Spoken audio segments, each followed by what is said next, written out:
Get ready to close things out because today we're going to talk about epilogues. By the way, my name is Brandon McNulty. I'm the author of Bad Parts, also the author of Entry Wounds, and welcome to my writing channel. Ever since I did a video on bad endings versus good endings, people have been asking me to discuss epilogues. So today's the day. We're going to define what an epilogue is, then I'll tell you why and why not to use them, and finally I'll give you some tips for writing a strong, impactful epilogue. And before we go any further, please be aware that I'll be spoiling the following stories today. I tried to pick examples that are popular and have been around for a while, but please be aware that there will be major spoilers throughout the video. Alright, now let's answer the question, what is an epilogue? And what it is, it's a type of ending. It's an additional ending that follows the main story. You might think of it as a detached or a bonus ending, and it's usually set in the future, whether it's days, weeks, months, or years in advance. Okay, with that squared away, let's answer the question, why would you want to use an epilogue? And there are a variety of different reasons. I'm going to list out 4 of them right here. And the first one is that your main story ends too soon and there are unanswered questions.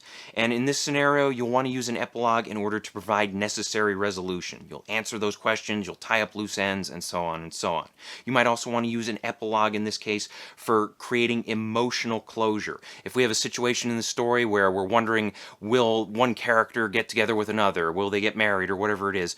In that epilogue, you might want to answer that question. Or maybe some character went through a traumatic event. How do they recover? And then you might show how they recover in that epilogue. Second reason you might use one is because your main story ends with an undesired tone.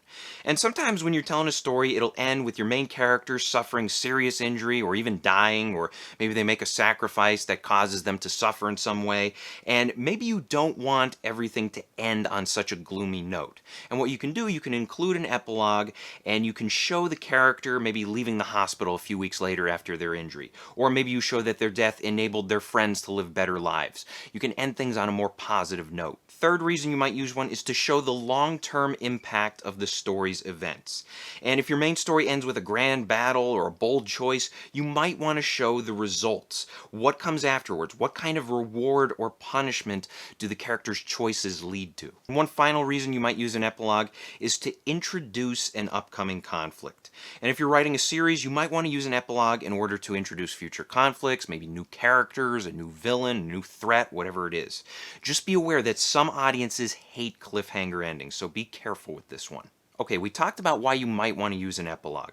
Now let's talk about why you might want to avoid using epilogues. And the first reason is that you probably don't need one. And the thing is, most stories can end in the immediate present. We have the events of the story, then it leads up to the big confrontation, hero versus villain. Usually the hero wins, and then we see the immediate outcome, the immediate results, and that's the end of our story. We can get away with that in most cases. Second reason to avoid epilogues is because they can feel forced or clumsy. And since they're detached from the main story, they tend to draw attention to themselves, and they may end up feeling tacked on rather than necessary. And another reason to avoid epilogues, some audiences consider them filler, and some audiences just outright hate them. And oftentimes you'll see people complaining about prologues. They don't like seeing a prologue at the very beginning of the story, and these same people tend to complain about epilogues as well. I will say though, epilogues tend to get less hate because epilogues are at the end of the story, and by that point everybody is invested in the events of the story. They just want to see how it ends. Alright, now before we wrap up this video, let's talk about how to write a strong, impactful epilogue. I have 4 tips for you. The first one is to answer questions that the audience actually cares about. Focus on the most important loose ends. Tie those up. Don't worry about the small inconsequential things. An example of this comes from Raiders of the Lost Ark. And this movie ends with the Nazis opening the Ark of the Covenant and being destroyed by it. Indiana Jones and Marion survive, and we're left with questions like, will they escape the island? What'll happen with the Ark? Will Indy and Marion get together? And then the movie's epilogue answers all these questions and gives us emotional closure. Second tip, keep your epilogue brief. Show only what's necessary, and don't be tempted to give us too many details about what happens after your story. For an example of this, let's look at Rocky III.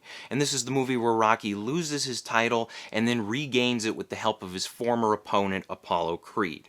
And during this story, Apollo Creed hints at wanting a favor from Rocky after the story is over, and we don't find out what explicitly that favor is until we get to the epilogue. And this is where we see Rocky and Apollo fighting in a private rematch against one another. This is important because Apollo is a man of pride. He wants this rematch. He wants to prove that he can beat Rocky. And this scene ties up a loose end, and it also solidifies the Rocky-Apollo bromance. And that's all this scene needs to do. Nothing more. We don't need to catch up with Clubber Lang or Adrian or Polly or anybody else. Just let the story end. Tip number 3, show character development. And sometimes you can use an epilogue to show character growth or to complete a character's arc. In Gran Torino, Walt Kowalski is a bitter old man who hates everyone around him, whether it's his own family or his next-door neighbors. And when his next-door neighbor Tao attempts to steal his Gran Torino as part of a gang initiation, this kicks off an unlikely father-son bond between the two. Eventually, Walt sacrifices his life in order to defeat the gang and bring peace to his neighborhood. Then we get an epilogue during which Walt's will is read before his family.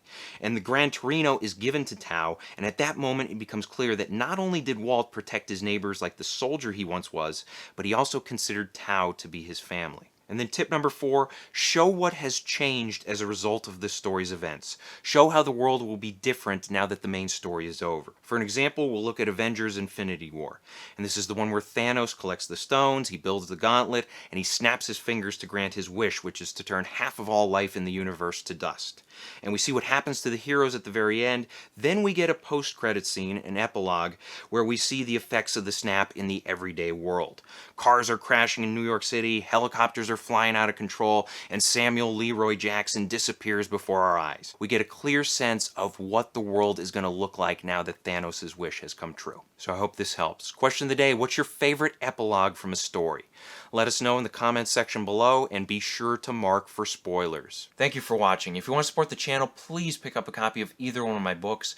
Bad Parts is great if you like small town horror. It's about people trading away their sick and injured body parts in order to get healthy again. And then Entry Wounds is great if you like thrillers. It's about a guy who picks up a haunted gun and he cannot put it down until he kills 6 people with it. Also, be sure to check out my other videos, like, share, and subscribe, and as always, remember to keep on writing.